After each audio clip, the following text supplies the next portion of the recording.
जय गुरुजी संगत जी। मैं अंजना आंटी आपका महाशिव गुरुजी सत्संग में स्वागत करती है। संगत जी, आप कोई भी सत्संग सुनते हैं तो कृपया करके उसको पूरा सुने, क्योंकि सत्संग करने वाले को और सत्संग सुनने वाले को गुरुजी दोनों को ही ब्लेसिंग देते हैं। सत्संग शुरू करने से पहले गुरुजी का ध्यान करेंगे आंखें बंद करके। ओम नमः शिवाय, शिवजी सदा सहाय। ओम नमः शिवाय, गुरुजी सदा सहाय। ओम नमः शिवाय, शिवजी सदा सहाय। ओम नमः शिवाय, गुरुजी सदा सहाय। ओम नमः शिवाय, शिवजी सदा सहाय। ओम नमः शिवाय, गुरुजी सदा सहाय। आज का सत्संग देवेंद्र चावला जी का है, तो चलिए शुरू करते हैं। गुरुजी, आपके चरणों पे कोटि कोटि नमन। अगर सत्संग कहते हुए मेरे से कोई भी भूल चूक या त्रुटि हो तो कृपया करके मुझे क्षमा करें। तेरे कवन कवन गुण कह कह गावा, तू साहिब गुणी निधान। तुम्हारी महिमा बरन न साको, तू ठाकुर उच्च भगवान। अंकल जी बताते हैं, हम गुरुजी के पास अप्रैल 2005 में आए। हमें एक मित्र ने उनके बारे में 2002 में ही बता दिया था, पर जैसा कहते हैं ना, गुरुजी के पास कोई तभी जा सकता है जब उनकी इच्छा हो। 2005 में हम बॉम्बे में रहते थे और अक्सर हमारा दिल्ली आना होता, क्योंकि दिल्ली हमारे लिए घर था। एक महिला भक्त ने, जिससे हम एक पार्टी में मिले, हमें गुरुजी के बारे में याद दिलाया। उन्होंने हमसे गुरुजी के बारे में बात की और यह उनका विश्वास था कि निसंदेह यह आपका बुलावा होगा और आपको एम्पायर स्टेट अवश्य जाना चाहिए। हम गए, परंतु पहले दिन हम लंगर के लिए नहीं रुके। दूसरे दिन हम फिर गए, जैसे कोई चुंबक हमें अपनी ओर खींच रहा हो। हम भाग्यशाली थे कि गुरुजी ने हमसे बात की।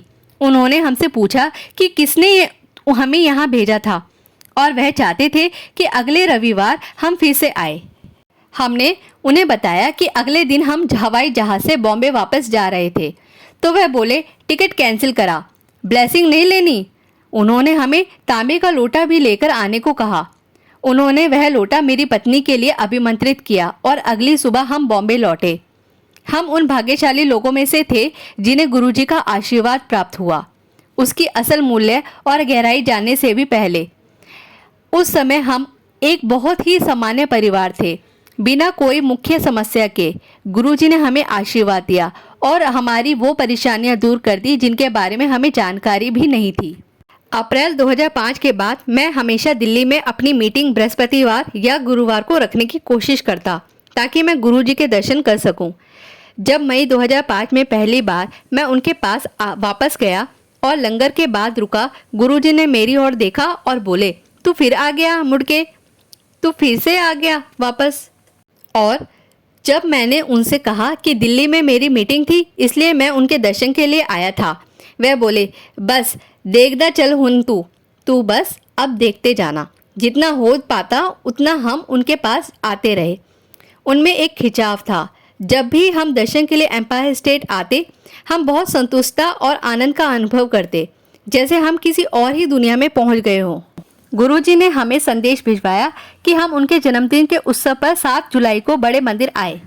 यह एक बहुत ही विशेष अनुभव था और उसके बाद हम बहुत ही धन्य हो गए। गुरुजी ने हमें बॉम्बे वाले बुलाते थे और जब हम उनसे आज्ञा लेते, वह हमेशा हमें जाओ ऐश करो कहकर आशीर्वाद देते।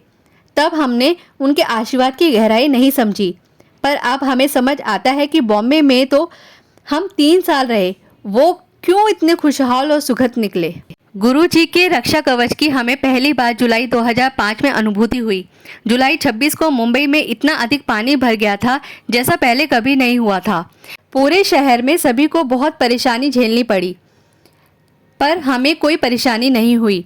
हमारे अधिकतर मित्रों को किसी न किसी परेशानी का सामना करना पड़ा, पर हम सुरक्षित और उनके आशीर्वाद के संरक्षण में थे। हमारी बेटी स्कूल से वापस घर सुरक्षित पहुंच गई, जबकि उसी स्कूल में हमारे मित्रों के बच्चों को रात स्कूल की बस में ही काटनी पड़ी। मेरे बहुत सहकर्मी अगली दोपहर को घर पहुंचे, पर मैं उसी शाम घर पहुंचा, बस करीब 1 घंटा देर से। जिस कॉलोनी में हम रहते थे उसमें पानी और बिजली की कोई समस्या नहीं हुई। यहाँ तक कि हमारे यहाँ काम करने वाले भी नियमित रूप से काम पर आते रहे। 1 हफ्ते में ही हमारी जिंदगी बिल्कुल सामान्य रूप से चल रही थी, जबकि पूरा शहर सामान्य अवस्था में आने के लिए संघर्ष कर रहा था। गुरुजी अंतर्यामी हैं और कुछ भी उनसे छुपा नहीं है। यह बात हमें जल्दी ही स्पष्ट हो गई थी।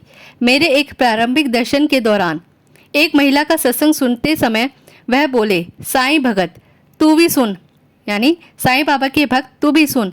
मैंने संगत में कभी उल्लेख नहीं किया था कि मैं कई बार शिरडी होकर आया था और मुझे शिरडी साईं बाबा से आस्था थी, वह यह भी जानते थे। एक बार मेरी पत्नी की एक छोटी सर्जरी होनी थी। हमने वह बात गुरुजी को बताई भी नहीं थी, परंतु अगली बार जब मैं मुंबई से गुरुजी के दर्शन के लिए आया, वह बोले, हो गई तेरी वाइफ ठीक।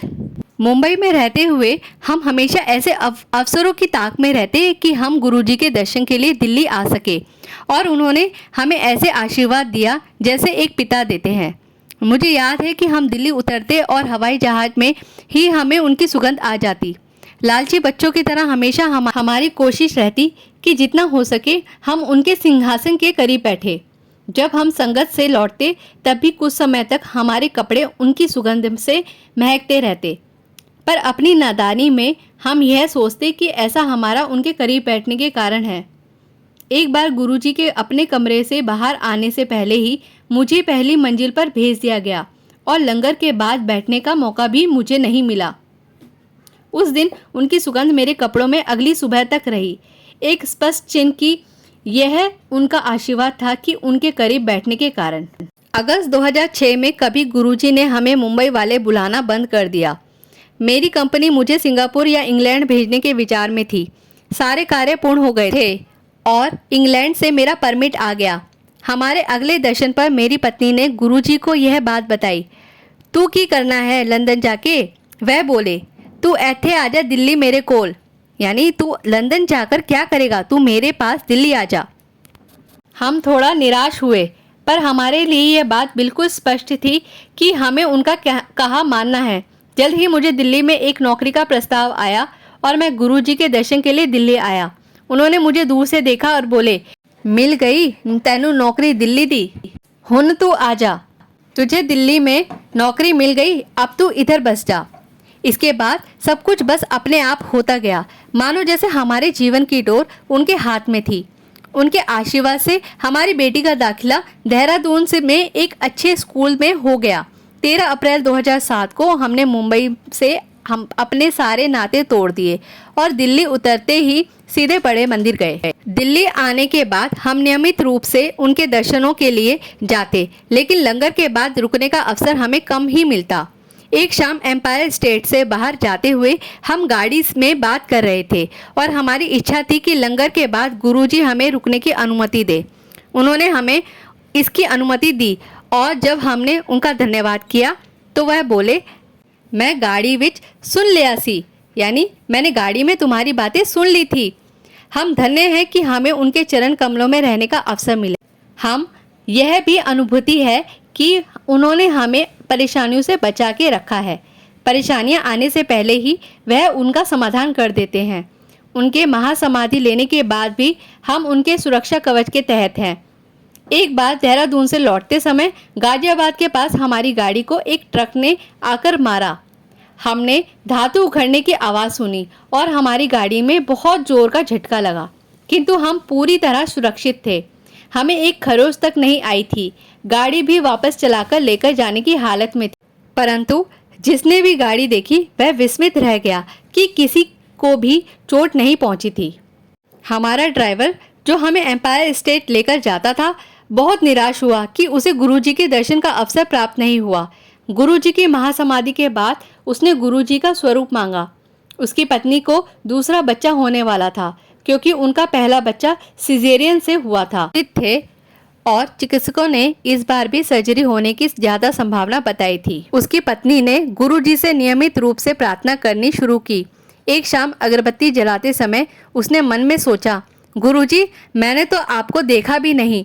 अगली सुबह गुरुजी ने उसे दर्शन दिए, आशीर्वाद दिया और उसे बोले कि उसे लड़का होगा और वो भी सामान्य प्रसव से। 1 महीने के अंदर पति पत्नी को लड़का हुआ, निसंदेह सामान्य प्रसव से। हमने हमेशा अपने आसपास उनकी उपस्थिति और मार्गदर्शन महसूस किया है और वह हमेशा हमारा ख्याल रखते हैं। जय गुरुजी, शुक्राना गुरुजी जी। गरीब निवाज गोसैया, मेरा माथे छतर धरे, ऐसी लाज तुझ बिन कौन करे। जय गुरु जी। जय गुरु जी। संगत जी, अभी आपने सुना देवेंद्र चावला अंकल जी का सत्संग। संगत जी, आज का सत्संग यहीं समाप्त करते हुए मैं गुरु जी के चरणों में प्रणाम करती हूँ और मैं अंजना आंटी आपसे रिक्वेस्ट करती हूँ कि महाशिव गुरु जी सत्संग को सब्सक्राइब करें और बेल आइकन जरूर दबाएं, जिससे आपको आने वाले नए नए सत्संग का नोटिफिकेशंस मिलता रहे। जय गुरु जी। शुक्राना गुरु जी। अनंतम अनंतम शुक्राना गुरु जी।